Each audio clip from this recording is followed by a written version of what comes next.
Ser papá no es cosa fácil. Y para hablar de este tema, yo decidí nada más y nada menos que traerles a mi papá, que nos va a acompañar el día de hoy en este episodio número 81 de Fuera de Consulta, donde vamos a estar hablando sobre la paternidad, sobre lo que significa, y en esta oportunidad he decidido que no sea en base a una experiencia abstracta, sino que más bien podamos tomar en consideración, bueno, lo que yo creo que ha sido un recorrido interesante, y en este caso puedo hablar en primera persona porque es mi papá. Entonces, bueno, este es el tema del episodio 81 de Fuera de Consulta, que da lugar también a una nueva temporada donde van a haber invitados, donde vamos a estar haciendo cosas diferentes. Bienvenidos.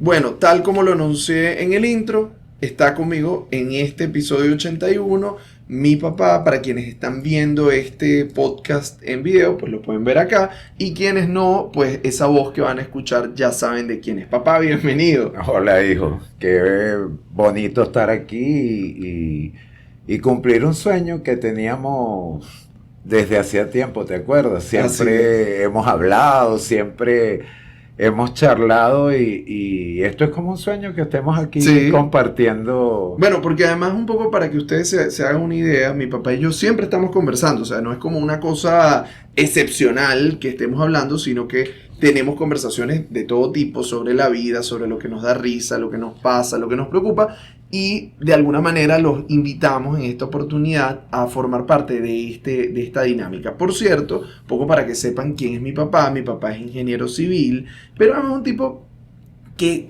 sobre todo, y yo lo he dicho en entrevistas, lo he planteado públicamente, de quien yo reconozco algo y que agradezco, y es que tú eres un tipo bien sensible. Es decir, uno pensaría un hombre portugués, ingeniero, o sea, eso tú esperarías a alguien cuadrado.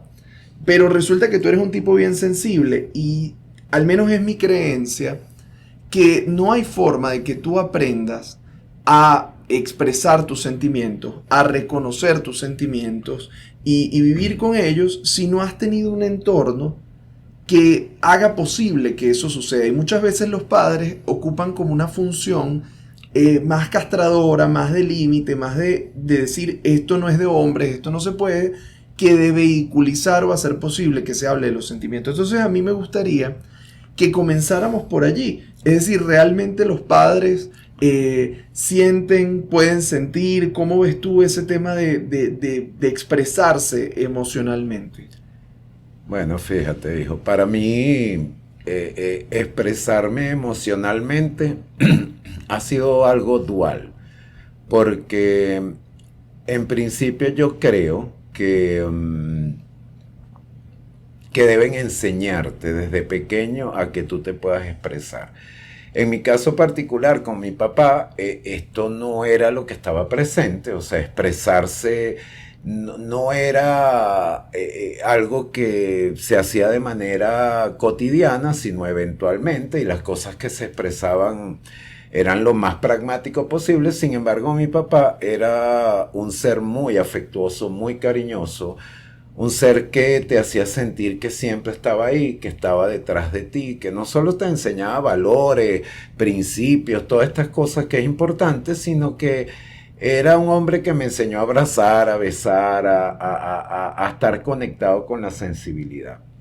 Así crecí y bien, si la vida te hace pues enfrentarte a cosas difíciles, pragmáticas, pues también había la sensibilidad para entender las cosas bonitas de la vida y era posible llorar, era posible reír, era posible tal vez estar serio, pero expresar los sentimientos nunca estuvo coartado. Tal vez nunca estuvo...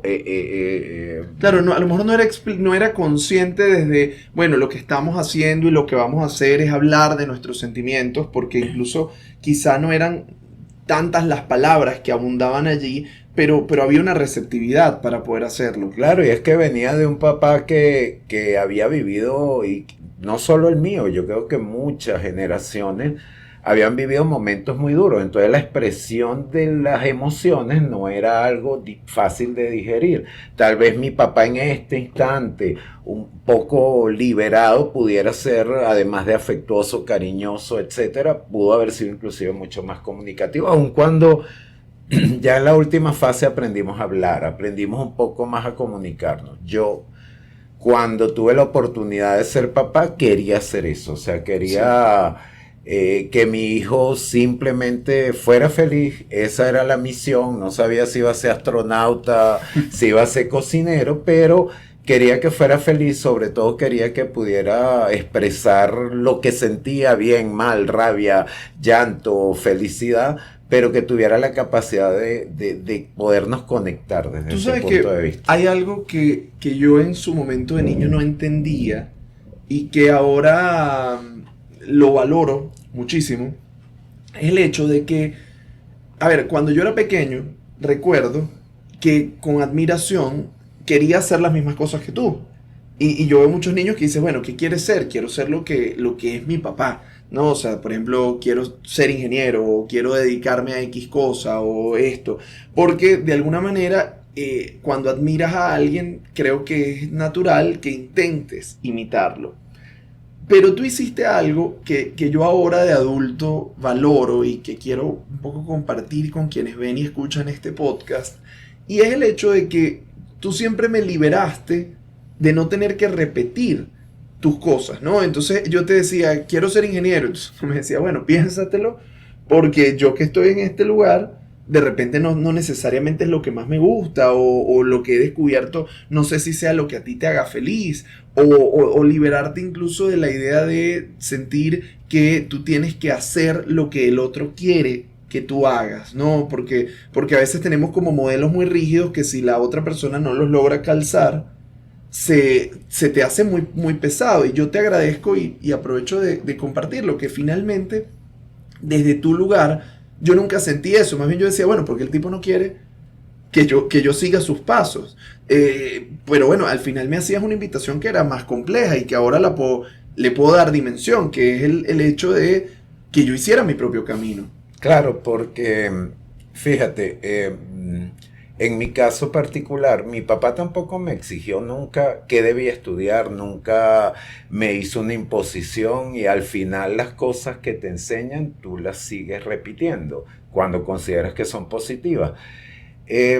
Yo tuve una experiencia personal que era tomar la decisión de ser ingeniero porque tenía habilidad para los números, porque me era sencillo, me era cómodo, tenía las cualidades, pero también me atraía la parte humanista. Entonces tomé una decisión cómoda porque en ese momento de la vida veníamos de una familia humilde. Había que surgir en la vida, y surgir en la vida implicaba también tener un trabajo que te generara los ingresos para que eso pudiera suceder. Y yo saqué una cuenta sencilla. En ese momento mi hermano estudiaba ingeniería, mi papá era maestro de obra, era sencillo, o sea, ¿por qué no estudiar ingeniería? Ingeniería era la profesión del futuro, había mucho trabajo, y así lo hice. Ahora, al final le cumplí un sueño a mi papá sin que él me estableciera que ese era su sueño, porque él no necesariamente quería que yo fuera ingeniero. Pero en todo ese proceso aprendí que liberar a las personas para que ellas hagan lo que quieran es lo que los hace felices. Entonces yo al final, como te dije antes, yo solo quería que tú fueras feliz. Si tú eras feliz, bueno, podías ser, no sé, desde psicólogo, ingeniero, no sé, algunas cosas. Claro, hubo anécdotas donde, claro, tú yo te pretendías rayar en algunas cosas. Un cuento que yo le digo a mi papá un día, ojo, y con el mayor respeto a quienes son antropólogos, se dedican a otras áreas, pero a mí me interesaba la antropología, y yo le digo a mi papá, bueno, creo que pudiera ser antropólogo. Entonces me acuerdo sus palabras clarito, me dijo, bueno, tú un día vas a tener que mantener una familia, piénsatelo. Entonces, claro, ahí había un poco el mensaje de cómo vas a vivir de eso, pero a pesar de que, oye, yo no te podía pedir, que pues, además no eras un hippie, O sea, que de alguna manera tuvieras toda la amplitud posible. Había una amplitud de decir, escoge tu propio camino. Incluso llegó un momento donde cuando yo empiezo a ejercer como psicólogo y veo lo difícil que es mantenerse, llegué a pensar, dije, yo me equivoqué. O sea, no me equivoqué en términos vocacionales, porque lo que hago me gusta y me gustaba entonces y me sigue gustando ahora, sino más bien una preocupación por el lado económico, es decir, cómo me puedo mantener en esta tierra si trabajando de esto no consigo cubrir mis gastos. Claro, más adelante, y eso es otra cosa, otra enseñanza que yo rescato de ti, es la idea de que todo el mundo eventualmente tiene una oportunidad. Por supuesto, y lo digo porque siempre aparece alguien que te plantea, bueno, pero la exclusión, la historia, no todo el mundo tiene acceso a las mismas oportunidades, eso es cierto. Sin embargo, tú me decías algo que ha sido una frase que en el momento yo decía, bueno, este es mi papá porque me quiere, sabes, como aliviar la vida, y después le he visto mucho sentido, que es que la vida siempre te presenta alguna oportunidad. El detallazo está en que tú no sabes cuándo, y ojalá la vida te encuentre bien preparado para que cuando la oportunidad aparezca tú la puedas aprovechar. Y en el momento en que yo tenía esta crisis existencial, me acuerdo que se me pichó un caucho, y el caucho costaba lo que originalmente había costado el carro que tú me regalaste. Así es. Y yo sentí que iba a tener que picar el carro para poder, ver qué hacía, o yo no hallaba qué hacer con aquello. Y hoy que he podido vivir de mi profesión, digo, en ese momento era impensable vivir lo que ahora estaba viviendo. Pero claro, estar preparado para aprovechar las oportunidades de la vida implicó todos esos años y todo ese periodo de verdes que uno no veía, pero yo rescataba que a pesar de la adversidad tú siempre insistías en que uno iba a tener oportunidades, porque creo que tú mismo las tuviste, porque, a ver, y a mí me parece importante que ustedes conozcan esto. Nosotros venimos de una familia de portugueses que emigraron como tantos otros a mitad del siglo XX, y en las primeras de cambio ustedes vivieron en casa de vecindad, Claro. en condiciones bien complejas, donde eso, no tenías una vivienda propia, y finalmente con mucho esfuerzo mis abuelos logran hacerse de un apartamento en una zona también popular, y no es como que tenías una herencia de recursos para disponer, tú tuviste que hacerte un camino. Entonces, ¿cómo ves ese tema, sobre todo pensando en papás o en gente que dice, bueno, yo no sé qué va a ser del futuro de mis hijos? Bueno, fíjate, yo, tal como tú sabes y lo dices, nosotros crecimos en un sitio humilde, en una casa de vecindad, con las limitaciones, etcétera. Yo creo que los papás siempre tienen que creer en un hijo. Mi papá creía en mí. No sabía por qué él creía en mí, pero él creía en mí. Eso me generaba un compromiso importante conmigo mismo, porque sentía que no podía defraudar a mi papá. Era un peso, pero al mismo tiempo era una inspiración, porque al final intentas bueno, surgir, pues, porque es importante. ¿Cómo veo yo las cosas? Fíjate, yo soy un ejemplo de las oportunidades. Tú creces en una familia humilde, crees que no vas a tener oportunidades, pero al final la vida siempre te va a dar una oportunidad. Y yo lo que hago es transmitirte siempre, o siempre intenté transmitirte lo que me iba pasando en la vida, como Sí. una historia que no necesariamente la tenías que repetir tú, pero era un marco para que tú sintieras que, a pesar de que uno a veces considera que no va a tener oportunidades, siempre las tiene. Y surgen cuando uno menos las espera. Que hay que estar preparado. Sí. O sea, si uno no se prepara para aprovechar las oportunidades, bueno, definitivamente no las ves. Claro. No las puedes, no las puedes aprovechar. Porque no las ves ni siquiera. Es, claro. es igual que el pensamiento en positivo, que el pensamiento en positivo teóricamente es mágico, hace que todo suceda, que lo irreal se haga real. Eso es mentira, no lo hace, pero definitivamente el pensamiento positivo te afecta la química en el cerebro para que tengas la disposición de cuando aparecen las oportunidades tomarlas. Es tal cual así. Y fíjate que esta conversación sobre el tipo de pensamiento y las afirmaciones la hemos tenido en otros momentos, y tu visión era otra. Claro, era otra. Porque, claro, de buenas a primeras, cuando uno escucha bueno, piensa en positivo, cambia la actitud. Suena tonto. Sí, suena tonto. Suena un pensamiento mágico. Suena un pensamiento mágico y es como, mira, cuando tú has tenido que trabajar y bregarte tus oportunidades, sabes que en la vida por lo general nadie te regala nada. Entonces, ¿de qué forma o hasta qué punto realmente eso hace la diferencia? Yo no creo que si tú piensas en positivo y te quedas arropado en tu casa, pase nada, absolutamente nada.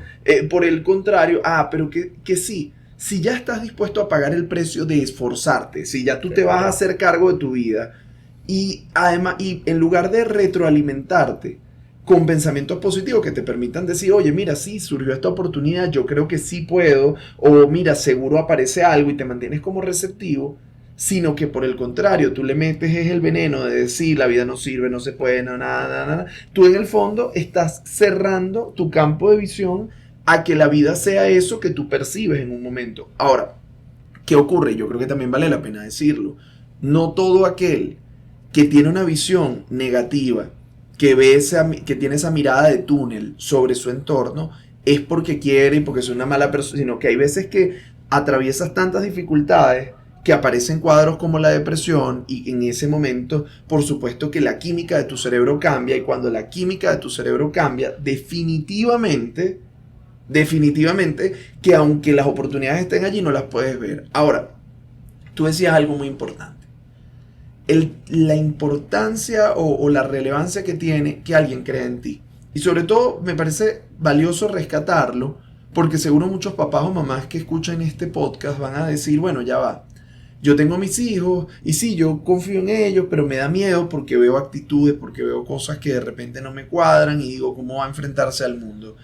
Pero acá tú planteabas un tema que me gustó y es la idea de cuando alguien cree en ti, incluso más de lo que tú crees en ti, que a la vez te pone en una situación en la que tú dices, wow, o sea, ¿cómo hago para estar a la altura?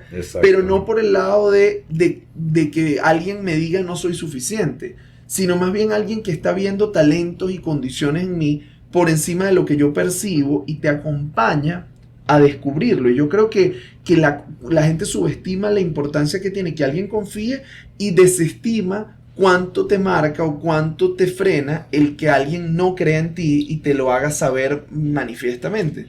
Sí, es que mira, cuando uno es niño y todos hemos sido niños, por supuesto adolescentes, jóvenes, a veces uno no se mira con la mirada correcta, uno es como si tuviera los lentes empañados, entonces esa construcción de la personalidad que tienes que ir haciendo poco a poco, superando obstáculos, superando visiones erróneas, etcétera, es difícil de manejar porque tú te estás viendo y te ves con muchos defectos, te ves con falta de cualidades y tú necesitas que alguien te diga, mira, tus lentes están empañados, no es así, estas son tus cualidades, tienes defectos, todas las personas tenemos defectos, tienes que lidiar con los defectos, tienes que lidiar con las frustraciones de la vida porque forman parte de la vida, pero tienes un montón de cualidades que te van a permitir un mundo que solo tú puedes diseñar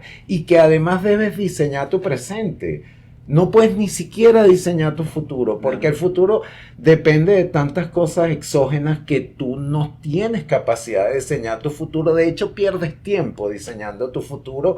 Entonces, necesitas a alguien que te diga, mira, estos son tus valores y no importa. Y yo voy a estar ahí si tú te equivocas. Fíjate, si tú tienes éxito, vamos a ser felices. Y si tú te equivocas, igual voy a estar ahí, no pasa nada. Porque la gente se equivoca, la gente comete errores, la gente sale mal en la universidad, la gente lo raspan un examen, la gente hace una tremenda... Yo voy a estar ahí, igualito. Sí. Que por cierto, es algo que está muy presente para mí.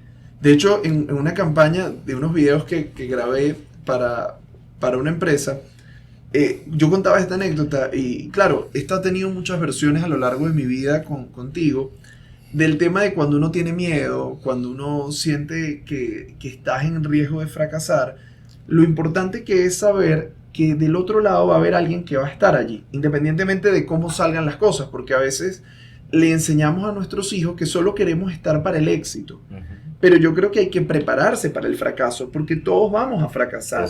Es inevitable. Incluso es poco sano que la vida no te dé la oportunidad de equivocarte, porque en esas equivocaciones te descubres, te reconoces, desarrollas nuevas habilidades. Y decías algo más que yo no quiero perder. El tema de esa visión empañada, porque nuestra identidad la construimos, no, a veces creemos que yo soy, y como yo me siento, yo creo que lo que yo soy es natural, es intuitivo, pero resulta que no, resulta que lo que tú eres viene de un proceso de construcción largo que se nutre de lo que otros te dijeron que tú eras. Oye, qué bonita eres, qué bonito eres, qué inteligente, qué fuerte, qué atlético, qué hábil, qué no sé qué, pero también pasa que hay mucha gente a la que se les dicen otras cosas. Te dicen que bruto, no sirve, que gordo, que no sé qué. Entonces, claro, tu identidad se va construyendo esos retazos y luego te ves enfrentado a la vida y dices, no sé quién soy o no sé si me gusta lo que soy. Y en definitiva, frente a este panorama, frente a esta perspectiva, entonces tú te toca enfrentarte a un tema de estar muy desorientado. Entonces, también necesitas a lo largo de la vida, cuando atraviesas esos momentos difíciles, que alguien te recuerde, epa, más allá de la dificultad que tienes, más allá del momento que estás viviendo, tú eres una persona valiosa, tú eres una persona que puede, alguien que te saca un poco de ese enganche que desarrollas. Mira, quiero aprovechar de preguntarte algo más, porque además ustedes lo saben porque en algún momento lo he comentado. Yo tengo una hermana adolescente ahora que llegó cuando ya yo estaba en la universidad. O sea que a ti y a mi mamá les tocó ser papás por segunda vez. Yo fui hijo único durante 19 años. Les tocó ser papás por segunda vez. ¿Y qué ha significado esa experiencia para ti? ¿Cómo has vivido ser papá nuevamente cuando ya más bien parecía que el trabajo estaba hecho? Fíjate, yo soy un hombre que ahorita he aprendido a agradecerle a la vida, a Dios, porque he tenido una vida muy buena. O sea, muy buena. He tenido que vivir experiencias cíclicas de todos los tipos y al final, cuando yo hago el recuento, digo, he sido un privilegiado, ¿no? Primero de haber podido vivirlas, y dentro de esas vivencias, fíjate, fui afortunado porque tuve un hijo en la edad cronológicamente razonable para tener un hijo, 28 años cuando naciste. Y bueno, fue una experiencia maravillosa, donde, bueno, era joven, lleno de proyectos, vida, experiencias, sin saber bien cómo enfrentar las cosas. Y bueno, y viví esa experiencia contigo que la sigo viviendo en este momento, claro, ¿verdad? Porque además, eso te iba a decir, la paternidad se acaba. No, nunca se acaba. Además, la paternidad es una bendición, porque es como si fuera un catalizador de lo mejor que tiene el hombre. O sea, es decir... Oye, buena frase. No, es que es como un catalizador, porque todos tenemos partes luminosas y oscuras, sí, y el hombre las tiene. El ser papá te hace como resaltar las partes luminosas, estás obligado a resaltarlas, entonces florece más lo bonito y lo oscuro baja un poco, porque debes crear un ser humano en las mejores condiciones posibles, ¿verdad? Y bueno, tener una hija viejo, yo la tuve a los 46, 47 años, no recuerdo. Miranda nació en el año 2009, lo cual quiere decir que tú tenías 48 años. Exacto. Entonces, bueno, la noticia la recibí yo estando en una obra, fue un impacto. Yo la recibí tomándome un whisky. Exacto, ¿te acuerdas que claro, yo decía, te llamé y te dije, tengo algo que contarte? Yo estaba con un gran amigo en la casa y estábamos tomándonos un trago. Y mi papá me dice, tengo algo que contarte, tengo una noticia. Y yo estaba jurando que la noticia que era, nos íbamos a mudar, nos íbamos de viaje, sí, no sé, me gané algo, te voy a cambiar el carro. Cualquier cosa. Porque no tenía cara de mala noticia. Exacto. Bueno, yo subo y me muestran un examen como de una prueba de embarazo, ¿no? Y yo digo, ya, ¿qué es esto? Porque además siempre en casa se bromeó, porque aunque ahora yo... no me imagino mi vida sin mi hermana y la amo más de lo que puedo ni siquiera poner en palabras. yo nunca pedí tener hermano porque yo me sentía cómodo estando solo, porque bueno, yo disfrutaba de la atención de mis papás, o sea, que ese cuento de, ay, hay que traerle un hermano, hay niños que lo piden, yo no lo pedí. Y bueno, y entonces me muestran el examen y yo digo, nada, esto es una broma. O sea, esto está hecho para ver mi reacción, que seguro ellos estaban esperando que iba a ser una mala reacción.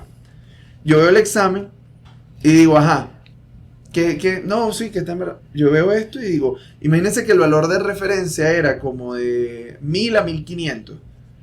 Y la broma iba como por 6000. Y entonces yo más bien pregunté, yo dije, bueno, esto capaz son morocho. Entonces nos reímos, no, lo que tenía que ver era como con el tema del momento del embarazo, ¿no? Entonces, por supuesto que hay circunstancias que te toman de sorpresa, pero yo te he visto a ti hacer cosas muy interesantes. Y no quiero dejar de compartir un pedacito de esto. ¿Qué significa para ti, ahora que ya cruzaste la franja de los 60, por ejemplo, descubrir el tema del anime?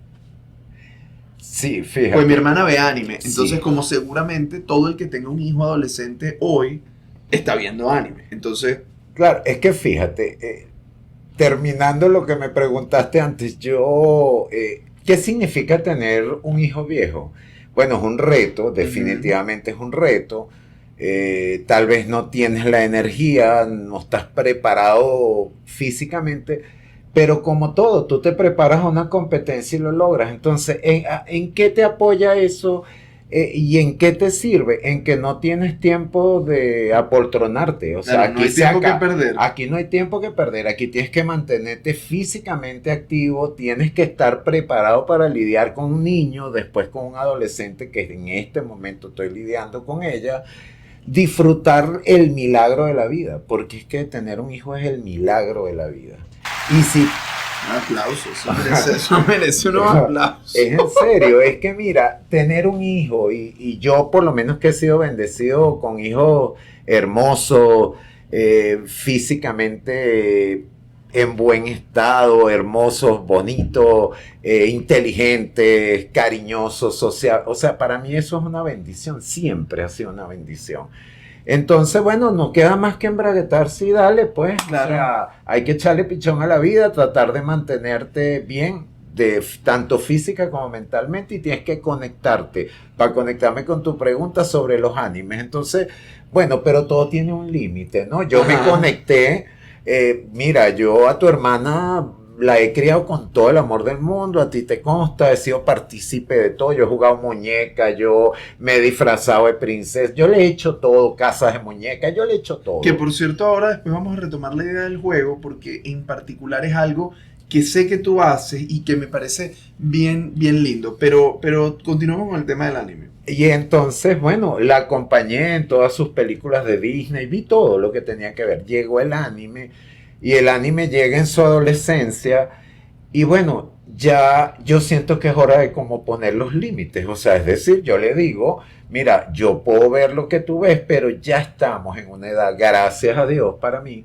en que nos podemos dividir. Es decir, ajá, y si buscamos algo que te coincida con lo que a mí me gusta y a ti te gusta, y ciertamente lo hemos logrado. Eventualmente podemos ver series, películas que no es de anime, pero que son películas que compartimos. Claro, pero ahí, o sea, por supuesto que un tema de llegar a acuerdos, pero a mí me interesa porque tú hasta cierto punto me da la sensación, tú te flexibilizaste, o sea, de repente tú conmigo no te hubieses soportado ver una cosa rara que era ajena como a lo que a ti te podía interesar y no por mal, o sea, como que para mí no es como un recuerdo de algo que resienta. Pero incluso a mí me sorprendió y me voy a permitir contar algo que creo que es increíble, porque en un momento mi hermana le dice a mi papá que a ella le parecía más interesante el anime gay. Y claro, y cuando tú escuchas eso, por supuesto que empiezan todos los temores, toda la angustia, sin entrar en profundidad en ese, que es un tema que va a requerir más tiempo del que tenemos hoy para tratar. Pero yo quiero que tú les cuentes ¿cómo fue tu reacción? Porque fue muy lindo, porque en lugar de saltar y hacer lo que la mayoría de los papás harían, que es regañar, que es prohibir, tú te aproximaste de una forma distinta y a mí me gustaría que lo compartas. Bueno, sí, eso fue un momento donde estábamos hablando, porque tal como yo hablo contigo, con ella yo hablo muchísimo también. Y estábamos compartiendo ahí, hablando de cualquier cosa, y ella me dice, oye papá, tú sabes que a mí me parece más interesante los animes gay. Y yo, claro, en ese momento me hace ruido, pero al mismo tiempo es un ruido, pero que te prepara para cosas que no sabes que sí te pueden pasar en el futuro, ¿no? Y siempre tienes que estar abierto, ¿no? Pero yo en mi mente dije, bueno. Y yo le digo, ¿y por qué te parece eso? Me dice, porque ellos tienen historias más interesantes, porque su vida es más, y yo le digo, oye, pero no necesariamente es así, o sea, yo estoy seguro que la gente heterosexual tiene vidas interesantes, su amor es bonito, o sea, no sé si el otro también lo sea de la misma manera, pero bueno, esto es así. Entonces yo no quise hacer ruido y lo que dije fue, bueno, vamos a... ¿Y por qué no vemos un anime de esos? Y vamos a ver para que tú me enseñes qué tan atractivo es.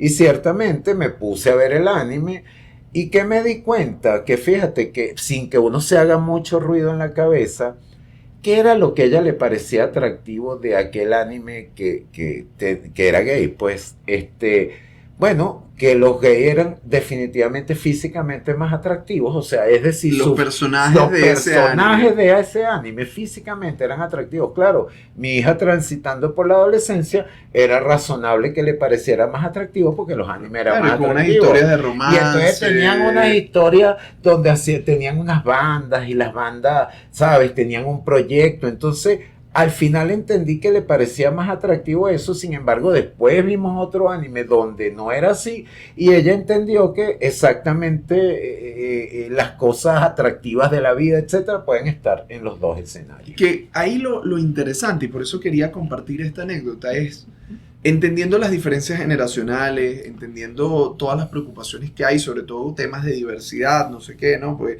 es un tema que mueve muchas sensibilidades. Ver cómo ante algo que podría preocuparnos, sí, ante algo que podría incomodarnos como papás, cuando en lugar de saltar a regañar sin comprender, tú te das el permiso de explorar, de entender qué hay detrás, porque siempre hay algo detrás. Entonces tú encuentras respuestas que te permiten saber dónde orientar y cómo hacerlo. Y a mí ese me parece que es un ejemplo maravilloso, porque uno pudiera pensar que para alguien que ya fue papá y que de repente está en otra etapa de la vida, sería menos flexible. Y más bien lo contrario, yo me he encontrado, y es lo que rescato de esto, con mucha flexibilidad aproximarse a algo que no es difícil, o sea, que no es fácil, más bien, porque cuando uno ve la adolescencia hoy con todos los desafíos que tienen un mundo que es distinto al que conocimos, distinto al que conociste tú, distinto al que conozco yo, pero que a la vez también se atraviesa por cosas que, bueno, que tienden a permanecer en el tiempo. Papá, ya nos acercamos a tener que finalizar este episodio, que además me deja un sabor de boca que vamos a hacer más cosas, vamos a grabar otros episodios porque creo que hay mucho que decir y no solo sobre la paternidad, sobre la vida en general. Pero si tú tuvieras que dar 3 recomendaciones sobre la paternidad, o sea, ¿qué le dirías tú a alguien que está por ser papá, que está comenzando a hacerlo o que está en mitad de la película? ¿Qué le dirías? Mientras lo piensas, además señalar una cosa, porque no lo quiero dejar en el aire. Habíamos hablado del tema del juego. Y mi papá es un tipo que siempre jugó.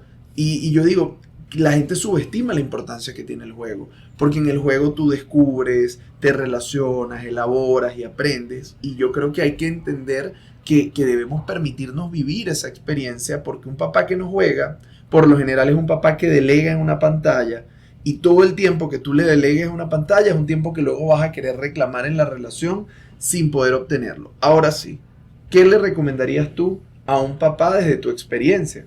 Fíjate, lo primero es que cuando tú recibes la noticia de que eres papá, tienes que tener conciencia que hay un milagro que acaba de suceder en tu vida. Entendiendo ese milagro como algo positivo, siempre la construcción de ahí en adelante es positiva, porque sabes que el milagro de la vida empieza a suceder a través de ti y eso es demasiado bonito. ¿Qué hay que entender? Que a los hijos no hay que exigirles más allá de 2 cosas de mi punto de vista: que sean unas buenas personas, es decir, que sean personas empáticas con los demás, que logren entender, que aprendan que el cariño no se logra por existir, que el cariño es recíproco, que tú recibes cariño y das cariño y así construyes relaciones, y que necesitas ser feliz. O sea, en el proceso de la vida necesitas ser feliz.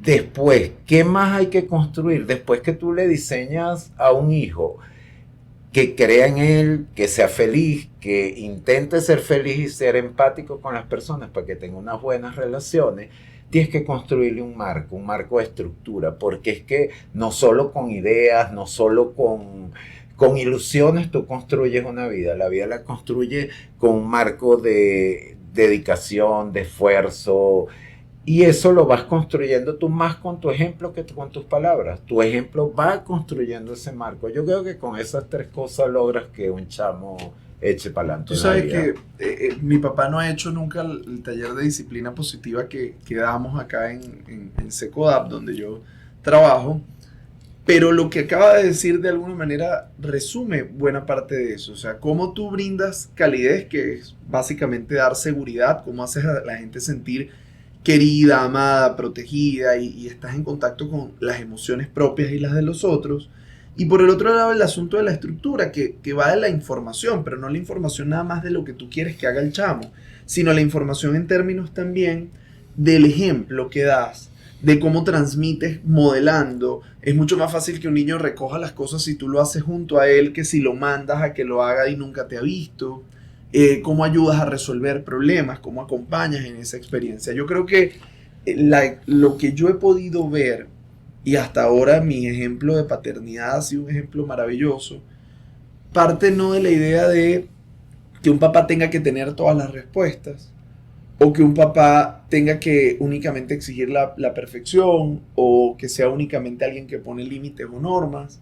Yo creo que un buen papá es el que te acompaña a descubrirte, es el que te apoya, no es el que te quita los obstáculos del camino, sino quien está ahí para apoyarte y que sepas que si te tropiezas, te vas a poder levantar, claro. Lo cual creo que es sumamente importante y sobre todo algo que, y quisiera cerrar con esto, ahora te doy un chance más para que puedas redondear alguna idea, la importancia del afecto.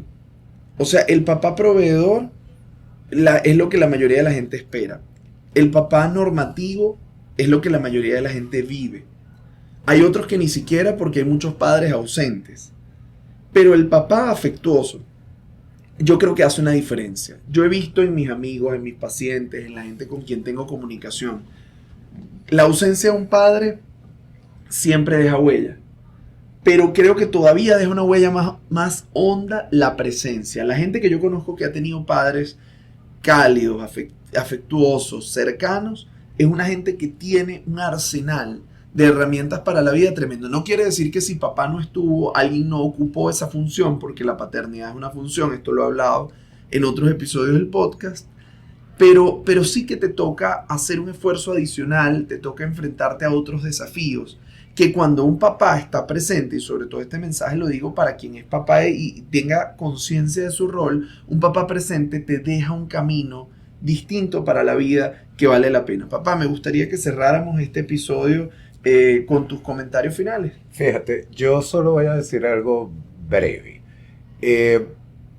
Cuando tú eres papá, tienes la responsabilidad de ser papá. Eso no es eludible. O sea, es decir, no es que tú eres papá y tú puedes decidir, no, voy a ser un mal papá. No, no te sale ser un mal papá. Tienes que ser un buen papá. Eso implica, por supuesto, algunos roles tradicionales. Proveer, es cuidar, es proteger, es estar allí. Pero después hay una parte que parece una responsabilidad, pero que no lo es. Que es la parte afectiva. Esa no es una responsabilidad. Eso es un privilegio. Claro. Y por eso tú hablabas del juego. Es que jugar con tu hijo es un privilegio. Eso es que él te está regalando la posibilidad que tú regreses a ser niño con él, a que nuevamente disfruten, a que lo enseñes, a que tú lo disfrutes. Entonces, la responsabilidad afectiva de estar ahí es un privilegio, porque sí, al final Tú vas a estar cuando él te necesita, pero es que al final después también él está para ti cuando tú lo Sí. necesitas. Es recíproco porque el afecto es recíproco. No puedes recibir aquello que no sembraste. Exacto. O sea, los padres que a veces de repente se encuentran con esa experiencia de que en su vejez los hijos no quieren saber de ellos, pero bueno, ¿qué sembraste en el Claro, camino? ¿cómo te conectaste con ellos? O sea, ¿dónde entraste en Ah. las emociones? Porque ¿Qué piensas? ¿Que la sangre es lo que te conecta? y Mira, yo creo que eso ya no la está, sangre ya es no una está, ya no utopía. está vigente. Eso No, en no otro está tiempo a lo vigente. mejor sostenía, pero yo creo que ahora las cosas son distintas y en el fondo, cuando tú has tenido un papá amoroso, un papá cercano, no te pasa por la cabeza no estar tan bien cuando te necesitan. Más bien a veces los papás encuentran difícil dejarse querer, dejarse ayudar, porque bueno, porque se quedan conectados con la idea de que siguen estando en rol de papás y a veces sin dejar de ser papás, tú también tienes que poder recibir eso que sembraste, porque es inevitable que en el fondo tus hijos también cuando lo necesites quieran estar. Papi, yo estoy agradecidísimo, para mí ha sido un privilegio para mí es un enorme sueño. poder Te amo. estar aquí contigo, yo también a ti, y compartir esta conversación que es como las que tenemos, pero en presencia de ustedes. No olviden seguir al podcast @fuera de consulta en todas las plataformas, lo van a conseguir, @Belsaraiva, en mi cuenta personal van a tener esto por supuesto disponible en video y en audio, y bueno, nos vemos en una próxima oportunidad.